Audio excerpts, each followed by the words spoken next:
Toxic, a fairy tale for grown আপস।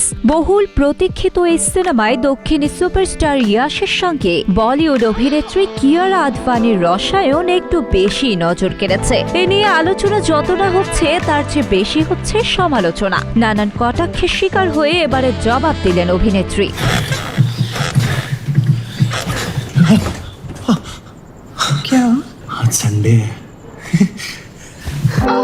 ইতোমধ্যেই সিনেমাটি কয়েকটি ঘনিষ্ঠ ও সাহসী দৃশ্যে কিয়ারার উপস্থিতি প্রকাশ্যে আসতেই চলছে ব্যাপক আলোচনা। নেটিজেনদের একাংশের দাবি, মা হওয়ার পর এমন চরিত্রে অভিনয় করা তার ঠিক হয়নি। শত সমালোচনার মধ্যেও নিজের অবস্থান স্পষ্ট করেছেন কিয়ারা।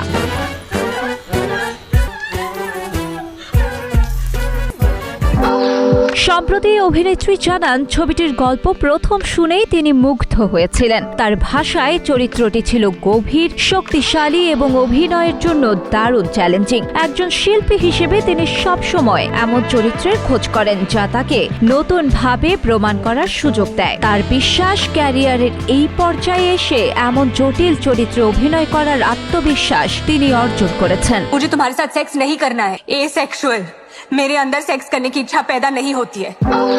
যদিও টক্সিকে কিয়ারার চরিত্র নিয়ে এখনো বিস্তারিত কিছুই জানা যায়নি, তবে জানা গেছে এই চরিত্রের মাধ্যমে প্রচলিত নারী চরিত্রের গণ্ডি ভাঙার চেষ্টা করা হয়েছে। কিয়ারার মতে নারীদের পর্দায় এক ধরনের ছকে বন্দি করে দেখানোর সময় শেষ। বাস্তব জীবনের মতো চলচ্চিত্রেও নারী চরিত্র হওয়া উচিত শক্তিশালী, স্বতন্ত্র ও বহুমাত্রিক।